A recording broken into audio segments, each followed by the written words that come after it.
ಶಿಕ್ಷಣ, ಸಂಘಟನೆ, ಪರಸ್ಪರ ಸಹಕಾರ ಇವುಗಳಿಂದ ಮಾತ್ರ ಸಮಾಜದ ಅಭಿವೃದ್ಧಿ ಹೊಂದಲು ಸಾಧ್ಯ. ಹಿಂದೂ ಮುಕ್ರಿ ಸಮಾಜ ಇನ್ನೂ ಕೂಡ ಉನ್ನತ ಶಿಕ್ಷಣದಿಂದ ವಂಚಿತವಾಗಿದೆ.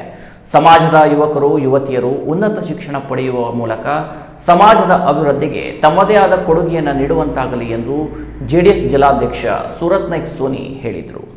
ಚಂದಾವರದ ಶ್ರೀ ಹನುಮಂತ ದೇವರ ಸನ್ನಿಧಿಯಲ್ಲಿ ನಡೆದ ಹಿಂದೂ ಮುಕ್ರಿ ಶಿಶುವರ್ಗ ಸಮಾಜದ ವಾರ್ಷಿಕೋತ್ಸವವನ್ನು ಉದ್ಘಾಟಿಸಿ ಮಾತನಾಡಿದ ಅವರು, ಸಂವಿಧಾನ ನೀಡಿರುವ ಮೀಸಲಾತಿಯ ಸದುಪಯೋಗವಾಗಬೇಕು. ತನ್ಮೂಲಕವಾಗಿ ಸಮಾಜದ ಕಟ್ಟಕಡೆಯ ವ್ಯಕ್ತಿಗೂ ಸರ್ಕಾರದ ಯೋಜನೆಗಳ ಪ್ರಯೋಜನ ಆಗಬೇಕು ಎಂದರು. ಹಿಂದೂ ಮುಕ್ರಿ ಸಮಾಜ ತಮ್ಮ ಮೂಲ ಕಸಬನ್ನ ಈವರೆಗೂ ಬಿಟ್ಟಿಲ್ಲ. ಇತರ ಎಲ್ಲ ಸಮಾಜಗಳ ಜೊತೆಗೆ ಸೌಹಾರ್ದಯುತ ಸಂಬಂಧವನ್ನ ಅದು ಕಾಪಾಡಿಕೊಂಡು ಬಂದಿದೆ ಎಂದು ಶ್ಲಾಘಿಸಿದರು. ಕಾರ್ಯಕ್ರಮದ ಅಧ್ಯಕ್ಷತೆ ವಹಿಸಿದ್ದ ರಾಜ್ಯ ಪ್ರಶಸ್ತಿ ಪುರಸ್ಕೃತ ಶಿಕ್ಷಕ ಕುಮಟಾ ತಾಲೂಕಾ ಶಿಕ್ಷಕರ ಸಂಘದ ಅಧ್ಯಕ್ಷ ರವೀಂದ್ರ ಭಟ್ಟಸೂರಿ ಸಾಧಕರನ್ನ ಸನ್ಮಾನಿಸಿ ಮಾತನಾಡಿ, ಹಿಂದೂ ಮುಕ್ರಿ ಸಮಾಜದ ಮುಂದೆ ಸಾಕಷ್ಟು ಅವಕಾಶಗಳ ಬಾಗಿಲು ತೆರೆದಿದೆ.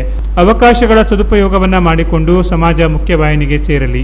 ಸಂಘಟಕ ಗಣಪತಿ ಅಡಿಗುಂಡಿಯ ಒಳಗೆ ಒಬ್ಬ ಕಲಾವಿದನಿದ್ದಾನೆ, ಒಬ್ಬ ಸಂಘಟಕನಿದ್ದಾನೆ, ಒಬ್ಬ ಸಾಹಿತಿ ಇದ್ದಾನೆ, ಒಬ್ಬ ಸಮಾಜಮುಖಿ ಚಿಂತನೆಯ ಹೋರಾಟಗಾರನಿದ್ದಾನೆ. ಗಣಪತಿ ಅಡಿಗುಂಡಿ ಹಿಂದೂ ಮುಕ್ರಿ ಸಮಾಜದ ಆಸ್ತಿ ಇದ್ದ ಹಾಗೆ. ಇಂತಹ ಕ್ರಿಯಾಶೀಲ ಯುವಕರನ್ನು ಸಮಾಜ ತನ್ನ ಏಳಿಗೆಗೆ ಬಳಸಿಕೊಳ್ಳಲಿ ಎಂದು ಹಾರೈಸಿದರು.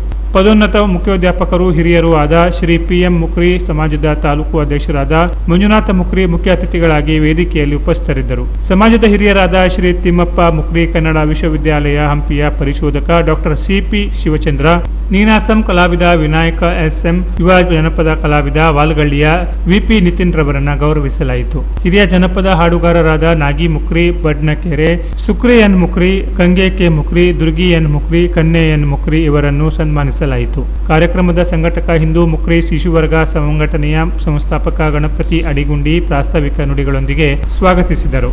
ಜನಪದ ಸಂಪಾದಕ ಉದಯ ಮಡಿವಾಳ್ ಕಾರ್ಯಕ್ರಮ ನಿರೂಪಿಸಿ ವಂದಿಸಿದರು. Canara plus news Honnavar.